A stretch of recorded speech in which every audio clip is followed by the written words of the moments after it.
Acabada la temporada 2022, las cosas parecen haberse calmado finalmente tras la tormenta que vivió Red Bull por superar el límite de costes de 2021.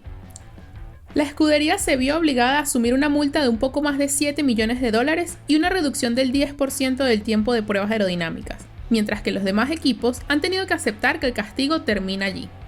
Seamos sinceros, el interminable espectáculo y el drama de todas las partes ha sido agotador. Pero si Red Bull se diera por vencido y aceptara la sanción de buena manera, desmentiría su postura inicial de que sus cuentas estaban en orden. Parte del exceso de gasto, de más de 2 millones de dólares, estaba relacionado con el presupuesto de catering de Red Bull, así que, al menos, existe la posibilidad de que el sabor amargo de todo este asunto se disipe. El director de Red Bull, Christian Horner, calificó el castigo como draconiano. Otros consideran que fue demasiado indulgente. Toto Wolff, de Mercedes, cree que fue demasiado para Red Bull y no lo suficiente para los demás. Por supuesto, todos tendrían opiniones diferentes si los afectados fueran ellos. La verdadera imagen de ese draconiano castigo de Red Bull no se hará evidente todavía, ya que el castigo afecta el tiempo de uso de túnel de viento y de simulación del equipo durante los próximos 12 meses. La multa de más de 7 millones de dólares, impuesta irónicamente por superar el límite de costes, tendrá poco o ningún efecto en el equipo, ya que no afecta a su presupuesto para la próxima temporada. Está fuera de la asignación y no tendrá que ser contabilizado, por lo que es irrelevante. Pero, ¿supondrá algún tipo de castigo la reducción del 10% en las pruebas aerodinámicas? La reducción del tiempo en las pruebas aerodinámicas ya ha generado división de opiniones.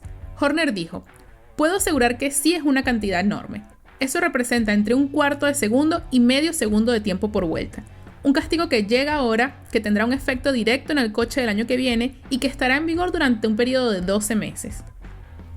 Es cierto que Red Bull recibirá un golpe directo por la sanción de la reducción del tiempo del túnel de viento y simulación, ya que opera con un menor uso respecto al asignado por la FIA. Vamos a desglosar eso primero, para que todo el mundo tenga claro lo que afecta a la normativa de pruebas aerodinámicas antes de profundizar en los comentarios de Horner y en si protesta demasiado o no. En esa escala de pruebas aerodinámicas, nueva para 2022, la FIA ha determinado un nivel base o mínimo de pruebas para trabajar. Ese tiempo base se asigna al equipo que termina séptimo en el campeonato. Los equipos por debajo de esa posición obtienen más tiempo de pruebas y recursos, y los equipos por encima de ese puesto obtienen menos, en incrementos del 5%. Por ejemplo, Williams ha quedado décimo en la clasificación de constructores, por lo que recibirá el 115% del considerado nivel base. Red Bull, antes de su sanción, habría recibido el 70% de ese tiempo total por ser campeón. La reducción del 10% se aplica como una reducción del nuevo total, por lo que Red Bull obtendrá ahora el 63% del total base. Lo siguiente a entender es que hay 6 periodos de pruebas aerodinámicas en un año, que abarcan 2 meses cada uno. Para cada periodo de pruebas, hay asignaciones de tiempo en el túnel de viento y tandas que un equipo puede utilizar, y, en CFD, un número determinado de elementos que pueden probar. A continuación, se muestran los valores asignados a Red Bull por periodo de pruebas aerodinámicas frente al valor base, los valores que habría recibido antes de la sanción y lo que recibirá Ferrari. Las tandas del túnel de viento no hace falta explicarlas, y el tiempo de ocupación del viento se refiere a la cantidad de tiempo que un equipo puede correr con una velocidad del viento superior a 15 metros por segundo. La FIA define la ocupación del túnel así. El primer turno de ocupación comienza la primera vez que la velocidad del aire del túnel de viento sea superior a 5 metros por segundo en un día determinado y finalizará en el momento, declarado por el equipo, en el que en el túnel de viento la velocidad del aire cae por debajo de 5 metros por segundo. Las geometrías se refieren a las utilizadas en el CFD. Cualquier geometría nueva o alterada que se pruebe consume esa asignación relativa. En cuanto a la resolución de la CFD, se refiere a una fórmula que relaciona el tiempo empleado en las simulaciones multiplicado por la potencia de procesamiento y los núcleos utilizados. Un proceso menos potente tardará más tiempo en resolver una simulación, por lo que se equilibra para garantizar que los equipos con un hardware más potente no tengan ventaja. En un periodo de 2 meses, Red Bull pierde debido a su sanción unas 22 tandas en el túnel de viento, unas 5 horas y media de tiempo de viento y 28 horas de tiempo de ocupación. En relación con Ferrari, eso corresponde a unas 9 horas y media de pruebas a velocidades de viento más altas, 48 horas menos de tiempo total en el túnel de viento y unas 38 tandas. Se corresponde eso con el cálculo de Horner que habla de una pérdida entre 1/4 de segundo y medio segundo por vuelta. Andrew Schöffling, de Mercedes, no está del todo de acuerdo y sugirió que la métrica de Horner sugeriría que un equipo en la parte trasera de la parrilla tendría una ventaja de 3 segundos con respecto al que está delante, y ese no es el caso. Un aerodinamista actual de la Fórmula 1 opinó que solo era un tirón de ojeras para Red Bull, incluso teniendo en cuenta la penalización de las pruebas aerodinámicas.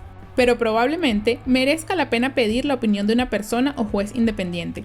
Así que hemos preguntado al ex aerodinamista de la Fórmula 1, Jean-Claude Migot. Él conoce bien los retos de encontrar rendimiento en un túnel de viento, y por eso se le planteó la situación.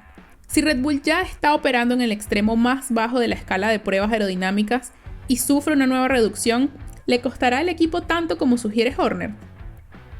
Explicó que los equipos, antes de esta nueva regla, ya habían invertido mucho en el proceso de hacer más con menos tiempo en el túnel de viento, y con la experiencia de Red Bull daña menos a ese equipo que a otro. Creo que para el próximo año los desarrollos son bastante claros para la mayoría de los equipos, pero para Red Bull es aún más claro, así que no creo que sea un castigo real, sinceramente.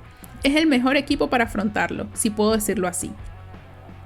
Entonces, ¿cuál es el valor real de la sanción si el exceso de gasto es de $2 millones? Si se acepta la palabra de Red Bull y la mayor parte del gasto se debe a que se excedió en el catering, entonces el equipo simplemente tiene que gastar unos $530,000 menos en la comida. Pero si ese límite se vio favorecido por el hecho de sobrepasar el desarrollo, ¿cuál es el coste de la pérdida de tiempo a través de un efecto dominó? Al final, incumplir el reglamento no podía quedar impune, y ni siquiera los mayores fans de Red Bull pueden discutirlo. Sobre todo porque su reacción ante otro equipo que hiciera lo mismo no provocaría la misma respuesta.